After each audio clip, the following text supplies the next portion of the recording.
Hi hello welcome to Rafi theatre. நான் உங்க ரஃபி. இன்னைக்கு திரை விமர்சனம் நிகழ்ச்சியில் நம்ம பார்க்க போற படம் எஸ்கே ப்ரொடக்ஷன் சிவகார்த்திகேயன் தயாரிக்க, ராஜவேல் இயக்கி, தர்ஷன், காளி வெங்கட், ஆஷா சாந்தினி பைஜு மற்றும் வினோதினி இவங்க நடிப்பில் வெளிவந்த படம் தான் ஹவுஸ்மேட்ஸ். இந்த படத்தோட கதையை பத்தி பார்க்கணும்னா, அப்பா அம்மா இல்லாத ஹீரோ தர்ஷன் வந்து பாத்தீங்கன்னா ஒரு வாடகை வீட்டுக்கு குடியேற போறாரு. அந்த வீட்டு ஓனருடைய பொண்ணு தான் வந்து பாத்தீங்கன்னா ஹீரோயின். ரெண்டு பேருக்கு லவ் ஆயிடுது. ரெண்டு பேருக்கும் கல்யாணம் ஆயிட்டு என்ன செய்றாங்கன்னா, 10 வருட பழமை வாய்ந்த அடுக்குமாடி குடியிருப்போடைய ஒரு பிளாட் வாங்கி அந்த பிளாட்ல வந்து குடியேறாங்க. வாழ்க்கையை சந்தோஷமா தொடங்கலாம் அப்படின்னு சொல்லிட்டு அவங்களுடைய கனவே வந்து பாத்தீங்கன்னா புது வீடு வாங்குறது. புதுசா வாங்க முடியல, ஆனாலும் பழைய பிளாட்டை வந்து வாங்கி புதுப்பிச்சு வாங்கி அந்த வீட்டுல போய் குடியேறாங்க. ரொம்ப சந்தோஷமா வந்து வாழ்க்கை நடத்தணும்னு சொல்லிட்டு போறாங்க. ரெண்டு பேருமே பயங்கரமான எதிர்பார்ப்புல போறாங்க. அங்க வந்து பாத்தீங்கன்னா ஒரு அமானுஷ்ய சக்தி வந்து இருக்குது தெரிய வருது. ஹீரோயின் வழக்கம் போல வந்து ஹீரோட்ட சொல்றாரு. ஹீரோ நம்ப மாட்டாரு. நீ ஒரு நாள் இருந்து பாருடா, அப்பதான் தெரியும்னு சொல்றாரு. அவர் இருந்து பார்க்க அமானுஷ்ய சக்தி இருக்குது. உடனே வந்து அதை வந்து நம்ம வந்து பேய் ஓட்டுற மாதிரி ஓட்டலாம்னு சொல்லிட்டு பாக்குறாங்க.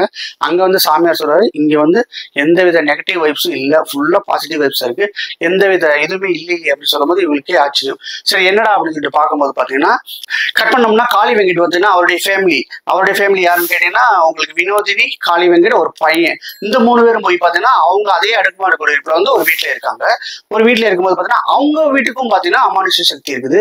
2 வீட்டுக்குமே அமானுஷ்ய சக்தி வருது. அவ்வளவு பெரிய பிளாட்ல 2 வீட்டுல மட்டும் ஏன் அது நடக்குதுன்னு சொல்லிட்டு பயங்கரமா யோசிக்கிறாங்க. பேசும் போது இதுல வந்து என்னன்னா, 2 பேருடைய அமைதியுமே கெட்டு போயிருது. 2 பேரும் எப்படி வந்து நார்மலான அந்த வீட்டை அந்த அந்த எப்படி அந்த 2 பேர் சேர்ந்து அந்த பேய் வீட்டை வந்து நார்மலான பொசிஷன் கொண்டு வரணும்னு சொல்லிட்டு 2 பேரும் போராடி கடைசியில வந்து பாத்தீங்கன்னா நார்மலா அந்த வீட்டை மாத்துனாங்களா மாத்தலையா, இவங்க வாழ்க்கை சந்தோஷமா போச்சா போகலையா, இவங்க 2 பேருக்கு மட்டும் ஏன் அந்த அமானுஷ்ய சக்தி நடக்குதுன்னு சொல்றதுதான் இந்த படத்துடைய கதை. பேயோட ஹவுஸ்மேட்ஸ் யாரு கேட்டீங்கன்னா தர்ஷனும் காளி வெங்கடும் தான் பேயோட ஹவுஸ்மேட்ஸா சொல்றாங்க. ஸோ படம் வந்து பாத்தீங்கன்னா நம்மளுக்கு வந்து ஆரம்பத்துல வந்து பார்க்கும்போது பாத்தீங்கன்னா நிறைய வந்து படங்கள் இந்த மாதிரி வந்திருக்குது. புதுசா கல்யாணம் பண்ண தம்பதி வந்து உலக நுழையும்போது ஷாக்னு ஒரு படம் நம்ம பார்த்தோம். 13ஆம் நம்பர் வீடு பார்த்தோம். ஸோ அந்த மாதிரி ஏகப்பட்ட படங்கள் வந்து பாத்தீங்கன்னா புதுசா கல்யாணமா ஒரு வீட்டுக்குள்ள போகும்போது பாத்தீங்கன்னா அங்கே ஒரு பேய் இருக்கும். அந்த பேய் வந்து ஹீரோயின் ஆட்டி படைச்சு எப்படி கொண்டு போவாங்க அப்படிங்கிறத நிறைய படத்தை பார்த்துட்டோம். இது வழக்கமான பேய் கதை தான் ஆரம்பிக்க போகுது அப்படின்னு நினைச்சு பார்த்தா ஃபர்ஸ்ட் 20 நிமிஷம் பார்க்கும்போது அந்த மாதிரி தான் இருந்துச்சு. ஆனா கொஞ்சம் டிஃப்ரெண்டா சொல்ல அங்கேயும் ட்ரை பண்ணாங்க. ஆனா ஒரு 20-25 நிமிஷத்துக்கு அப்புறம் பாத்தீங்கன்னா படத்தோடைய கலரே மாறிடுது, அந்த ஜானரே மாறிடுது. ஒரு மாதிரியான ஒரு ஃபேண்டசி, ஒரு மாதிரியான ஒரு சைஃபை த்ரில்லர், ஒரு மாதிரியான ஹாரர் காமெடிங்கிற ரேஞ்சில் வந்து பாத்தீங்கன்னா இன்ட்ரோல வர அப்படியே படத்தை நகர்த்தி கொண்டு போயிட்டு இருக்காங்க. படமே பாத்தீங்கன்னா ஒரு 5 பேரை வந்து வச்சு மையக்கருவை வச்சு கொண்டு போறாங்க. ஒரு வீட்டுல பாத்தீங்கன்னா படம் பாத்தீங்கன்னா ஆரம்பத்துல இருந்தே பாத்தீங்கன்னா 5 பேரை வந்து பேக்ட்ராப் வச்சு படம் வந்து நகர்ந்துகிட்டு இருக்கு. ஒரு வீடு ஃபுல்லா யாருன்னு கேட்டீங்கன்னா தர்ஷனும் அவருடைய ஃப்ரெண்டு வந்து கேபி தீனா, ஆஷா ஹீரோயின், இவங்க 3 பேரும் தான் அந்த வீட்டுல இருக்காங்க. இன்னொரு பக்கம் வீட்டுல வந்து பாத்தீங்கன்னா வினோதினியும் காளி வெங்கட்டும் இருக்காங்க. ஸோ இந்த 5 பேரை வச்சே கதையை நாத்திட்டு போறாங்க. எப்படி நாத்த போறாங்க பார்த்தா உண்மையிலே சொல்றேன், எந்த போருமே அடிக்கல. ஆனாலும் வந்து பெரிய இம்பாக்டை கிரியேட் பண்ற மாதிரி ஒரு சீனுமே இல்லாம ஃபர்ஸ்ட் ஹாஃப் பொறுத்த பாத்தீங்கன்னா ஒரு சுமாரான ஒரு ரகமா முடிஞ்சிச்சு. ஓகே, இதுல என்ன ஸ்பெஷல் அப்படின்னு சொல்லிட்டு பார்த்தோம்னா சில ஸ்பெஷல்லாம் இருந்துச்சு. அதெல்லாம் வந்து நம்ம ரிவீல் பண்ண முடியாது. இன்டர்வல் போர்ஷன் வந்து நல்லாவே பண்ணி ஒரு பரபரப்பு ஏத்திட்டாங்க. ஓகேடா, இன்டர்வல் வந்து நல்லா முடிச்சிட்டாங்க, படம் ஓகே ரகமா போயிடுச்சுடா. ஒரு மாதிரியே ஸ்லோ டவுன் ஆச்சு, ஆனா படம் வந்து ஓகே ரகமா போயிடுச்சு அப்படின்னு தான் நம்ம சொல்லிட்டு இருக்கோம். ஆனா இன்டர்வலுக்கு முன்னாடி பாத்தீங்கன்னா உண்மையிலே சொல்றேன், ஒரு வித்தியாசமான ஒரு ட்ரை. அதாவது ஆங்கில படங்கள் நிறைய பார்த்துட்டு அதுல இன்ஸ்பயர் ஆகி பண்ண மாதிரி தான் இருக்குது இந்த கதை. இந்த கதை வந்து பாத்தீங்கன்னா தமிழ்நாட்டு மக்களுக்கு அவ்வளவா புரியாதுன்னு நினைக்கிறேன். ஆனாலும் பாத்தீங்கன்னா இவங்க எப்படியாவது மக்களுக்கு புரிய வச்சணுங்கிற மாதிரியே அந்த கதையை கொண்டு போயிருக்காங்க. அதுல வந்து சில கனெக்டிவிட்டி பாத்தீங்கன்னா நம்மளுக்கும் பாத்தீங்கன்னா நம்மள்ட வாழ்க்கையில நிறைய பேர் இழந்திருப்போம் இல்லையா. ஸோ அவங்க எல்லாம் வந்து திரும்ப வந்தா எப்படி இருக்குங்கிறத நம்மளுக்கு கொஞ்சம் நம்ம யோசிக்க வச்சாங்க. ஸோ அதை வந்து இந்த படத்துடைய சக்சஸ் சொல்லலாம். நிறைய விஷயங்கள் அந்த மாதிரியே நடந்து போயிட்டே இருக்கும். கிளைமேக்ஸ்ல பாத்தீங்கன்னா ஒரு அருமையான எமோஷனல் டிராமா ஒண்ணு அங்க நடக்கும். காளி வெங்கட் வந்து அதை பிளே பண்ணிருப்பாப்ல, சரியான எமோஷனல். அதே மாதிரி தர்ஷன் பாத்தீங்கன்னா ரொம்ப வந்து அந்த எமோஷனல் டிராமா கூட அவருடைய பங்கு என்னன்னு சொல்லிட்டு ஒரு கனெக்ட் பண்ணுவாங்க. 2 பேருமே கனெக்ட் பண்ற ஒரு மேட்டர் வந்து பாத்தீங்கன்னா ஒரு தண்ணி கேன் போடுற ஒரு வேன், அந்த வேன் மூலியமா வந்து 2 பேருமே வந்து கனெக்ட் ஆவாங்க. அந்த சீன் வந்து ரொம்ப நல்லா இருக்கும். தண்ணி கேன் போடுற டிரைவரா நடிச்சது வந்து நம்ம இட்ஸ் மீ பிரசாந்த் இருக்காரு இல்லையா, பாண்டான்னு சொல்லுவோம் இல்லையா. ஸோ அவர்தான் வந்து அந்த கேரக்டர் பண்ணியிருக்காரு. அவர் ஒரு சின்ன பீஸ் தான் பண்ணிருப்பாங்க. அந்த கேரக்டருக்கு அது உண்மையிலே அவர் நல்லா தான் பண்ணியிருந்தாங்க. இப்படி வந்து பாத்தீங்கன்னா கிளைமேக்ஸ்ல வந்து பாத்தீங்கன்னா நம்ம கண் கலங்குற வைக்கிற மாதிரி ஒரு நல்ல ஒரு எமோஷன், நம்ம வாழ்க்கையோட கனெக்ட் ஆகிற சில விஷயங்கள்லாம் பண்ணி படம் வந்து ஓகேடா ஒன் டைம் கண்டிப்பா நம்ம தியேட்டர்ல பார்க்கலாங்கிற மாதிரி இது முடிஞ்சிச்சு. மை பாயிண்ட் ஆஃப் வியூல வந்து பாத்தீங்கன்னா இந்த படம் ஓகேடா ஒரு தடவை படத்தை பார்க்கலாம் அந்த மாதிரி வந்து படத்தை முடிச்சிட்டாங்க. படத்தோட ஹீரோ வந்து தர்ஷனை பத்தி நம்ம சொல்லி ஆகணும். உண்மையிலேயே சொல்றேன், செம்மையா நடிச்சிருந்தாப்புல. கனாவுல வந்த தர்ஷனை நம்ம பார்க்க முடியாது, அது மிஸ்ஸிங் தான். ஆனா அதையும் தாண்டி வந்து இந்த படத்தை வந்து இந்த கதைக்கு வந்து என்ன தேவையோ அதுக்கு வந்து ஆப்டா நடிச்சிருக்காருன்னு சொல்ல முடியும். ஹீரோயின் வந்து பாத்தீங்கன்னா புதுமுகம், உங்களுக்கு தெரியும், ஆர்ஷா சாந்தினி பைஜு. அவங்க வந்து கேரளத்து வரவு.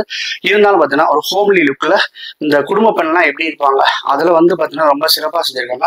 அவங்களோட போர்ஷனும் வந்து பயங்கரமா இருக்கு. ஆனாலும் பாத்தீங்கன்னா இந்த ஹாரர் வந்து பயங்கரமா மிரட்டுற சீன்ல வந்து அவங்க ரொம்ப பயந்தாங்க, ரொம்ப மிரட்டினாங்க, ரொம்ப நல்லா நடிச்சாங்கன்னா ஓரளவு ஆவரேஜ் தான் சொல்ல முடியும். பெருசா வந்து அவங்க வந்து ஒரு இம்பாக்டே கிரியேட் பண்ணலன்னு சொல்லணும். KPY தீனா அவர் வந்து பாத்தீங்கன்னா வழக்கம் அடிக்கிற கேவலமான கவுண்டர்ஸ் எல்லாம் எதுவும் அடிக்காம படத்துக்கு என்ன தேவையோ படத்துல டேரக்டர் என்ன சொன்னாரோ அதை மட்டுமே செஞ்சுட்டு வந்தது வந்து பெரிய ஆறுதலா இருந்துச்சு. அந்த பக்கம் காளி வெங்கட், நம்ம வந்து இவரை வந்து நம்ம என்ன சொல்றதுன்னே ஒண்ணுமே புரியல. இவருடைய வளர்ச்சியெல்லாம் நம்ம பார்க்கும்போது நமக்கு பிரமிப்பா இருக்கு. கதையை எந்த மாதிரி தேர்ந்தெடுக்கிறாரு, நிறைய விஷயங்கள்ங்க பயங்கரமா பண்ணியிருக்காப்புல இந்த படத்துல.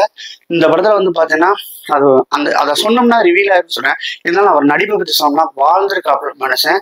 ஒரு பையனுக்கு அப்பாவா வந்து நடிச்சிருக்காரு பாருங்க. அவர் கேரக்டரை வந்து நல்லாவே டிசைன் பண்ணி செம்மையா ரைட் பண்ணியிருக்காப்புல நம்ம ராஜவேல், டைரக்டர் ராஜவேல். அந்த அளவுக்கு வந்து பயங்கரமா. அதுக்கு தோதா வினோதினி பாத்தீங்கன்னா பயங்கரமா நடிப்பாங்க. ஒரு இடத்துல வந்து பாத்தீங்கன்னா கொஞ்சம் ஓடு பண்றாங்களோன்னு மாதிரி இருக்கும், ஏன்டா இவங்களை போட்டாங்கன்னு சொல்ல மாதிரி இருக்கும். ஆனா அந்த கேரக்டர் அப்படிதான்டா அப்படின்னு சொல்றத அந்த கிளைமாக்ஸ்ல கொஞ்சம் சில ப்ரூவ் பண்ணியிருப்பாங்க. ஸோ அந்த அளவுக்கு வந்து ரொம்ப யதார்த்தமானது. காளிவங்களோட பையனை வர்றவங்க கூட ரொம்ப நல்லாவே நடிச்சிருந்தான். அவன் வந்து ரொம்ப சிறப்பாகவே செஞ்சாப்புல. ஒட்டுமொத்தமா வந்து பாத்தீங்கன்னா இது வந்து உண்மையிலேயே சொல்றேன், அதாவது நம்ம வந்து எப்படி தெரியுமா, ஓலா வந்து பாத்தீங்கன்னா ஃபர்ஸ்ட் வந்து 26 ரூபாய்க்கு ஆட்டோ ஓட்டினாங்க. 3 கிலோமீட்டர் 4 கிலோமீட்டர் போனா 26 ரூபா தான் பில் வரும். அடுத்து என்ன செஞ்சாங்க, 26 ரூபாய் 35 ரூபாய் ஆகினாங்க. இப்போ வந்து பாத்தீங்கன்னா மினிமம் 45 அந்த மாதிரி போயிட்டு இருக்குது. அதே 3 கிலோமீட்டருக்கு 56, 100, 80 அந்த மாதிரிலாம் போயிடுச்சு. இப்போ ஏன்னு கேட்டா நம்மளை வந்து 26 ரூபா கொடுத்து நம்மளை நடக்கவே விடாம ஆட்டோலயே போய் தமிழ் மக்களை வந்து பழக்கி விட்டாங்க. இப்ப என்னாச்சு தெரியுமா, வீட்டோட கீழே இருந்தாவே நம்ம வந்து ஓலா புக் பண்ற மாதிரி இருக்குது, ஊபர் புக் பண்ற மாதிரி இருக்கு. எல்லாமே நம்ம பழகிட்டோம், அடிக்ஷன் ஆயிடும். அது மாதிரி தமிழ் சினிமாவும் பாத்தீங்கன்னா ஒரே பயங்கரமான ஒரு ஆக்ஷன். விக்ரம் மாதிரி கதை இல்லாட்டாலும் பரவாயில்ல, பிரம்மாண்டம். அதே மாதிரி ஜெயிலர் மாதிரி கதை அவ்வளவா இல்லாட்டாலும் பரவாயில்ல, பிரம்மாண்டம் பிரம்மாண்டம் பிரம்மாண்டம் சொல்லிட்டு எல்லா பிரம்மாண்டம் நம்ம தமிழ் மக்கள் கூட மண்டையில என்ன ஓடுது தெரியுமா, பிரம்மாண்டமா இருந்தாதான் படம். கோமடி படத்தெல்லாம் அந்த அளவுக்கு வந்து ரசிக்க மாட்டாங்க. ஆனாலும் பாத்தீங்கன்னா ஆக்ஷனுக்கு அடுத்து என்ன தமிழ்நாட்டில் பெருசா உடஞ்சிடும்னா நம்ம வந்து எமோஷனல் ட்ராமா, நம்ம மாமன் மாதிரி வச்சுக்கலாம், family, tourist family, so good night, குடும்பஸ்தன், இந்த மாதிரி படங்கள் பார்த்தீங்கன்னா பயங்கரமா ஆச்சு. அப்படி வந்து நம்மளை வந்து ஓலா மாதிரி நம்ம மண்டையை வந்து செதுக்கி வச்சிருந்த மத்தியில் வந்து ஒரு டிஃப்ரெண்டான அட்டம்னு தான் சொல்ல முடியும். உண்மையை சொல்ல ஒரு வித்தியாசமான முயற்சியில் இந்த படத்தை பண்ணியிருக்காங்க. படம் வந்து எங்கேயோ போக வேண்டிய படம் தான். ஆக்சுவலி உண்மையே சொல்ல போனா எங்கேயோ போக வேண்டிய படம். ஃபர்ஸ்ட் ஸ்டார்டிங்ல பண்ணதையே வந்து அவங்க வேற மாதிரி கொண்டு போயிருந்தாங்கன்னா கரெக்டா வந்து சூப்பர் படம்டா அப்படிங்கிற மாதிரி ஆயிருக்கும். இப்போ வந்து ஒரு அபவ் ஆவரேஜ் படத்தை கொண்டு பண்ண விட்டு வந்து பாத்தீங்கன்னா அந்த படத்துடைய ஸ்கிரீன் பிளே தான். இன்னும் பெட்டரா பண்ணியிருந்தாங்கன்னா படம் எங்கேயோ போயிருக்கும், செம்மையா இருக்கும். அடுத்த டூரிஸ்ட் ஃபேமிலி மாதிரி நம்ம சொல்லியிருக்கலாம். ஒரு வித்தியாசமான கதை. நான் இந்த மாதிரி எமோஷனல் ட்ராமா தான் பார்ப்பேன், நான் இந்த மாதிரி ஆக்ஷன் இருந்தால் தான் பார்ப்பேன்னா அவங்களுக்கு இந்த படம் வந்து கண்டிப்பா இல்லை. ஏன்னா காமெடி அந்த அளவுக்குலாம் ஒர்க் அவுட் ஆகல. ஆனா அவங்க சொல்ல வந்த விதம் இருக்கு இல்லையா, ஸோ நல்லாவே இருக்குது. ஸோ பேய்கள்லாம் எப்படி வழக்கமா பண்ணுமோ, அந்த மிரரு, திடீர்னு தண்ணி வர்றது, திடீர்னு பாத்ரூம்குள்ள இது பண்றது, ஸோ அது எல்லாமே வந்து அது வழக்கமான ஃபார்மேட்ல போச்சு. ஆனா அந்த ஃபார்மேட்டா உடச்சு செகண்ட் ஹாஃப்லாம் பாத்தீங்கன்னா வேற மாதிரி இருக்கும். இந்த கம்யூனிகேட் பண்ணுவாங்களே பேய்க்கு, அதுதான். ஸோ இது வந்து செவத்துல வந்து எழுதி பண்ணிட்டு இருப்பாங்க. அது வந்து ஒரு கட்டத்துல வந்து பாத்தீங்கன்னா டைரக்டா பேசி பண்ணுவாங்க. அது எதுக்கு கேட்டா அவங்க பேசுறதே நமக்கு ரைட் பண்ற மாதிரி நம்ம ஃபீல் பண்ணிக்கணும். ஏன்னா ஒண்ணுக்கு எழுதிக்கிட்டே இந்த வீட்டுல யாரு இருக்கீங்களா அப்படிங்கிறத ஃபர்ஸ்ட் வந்து லெட்டர்லயே காமிப்பாங்க. ஸோ வந்து பேய் வந்து அந்த சைடு இருக்கிற தர்ஷன் வந்து பார்த்தீங்கன்னா எஸ் அப்படின்னு சொல்லிட்டு போடுவார். இதை கொஞ்சம் காமிக்கிறாங்க. அதுக்கடுத்து செய்றாங்க வாய்ஸ் ஓவரில், அடுத்து வந்து சீன்ஸ்லேயே போயிடுறாங்க.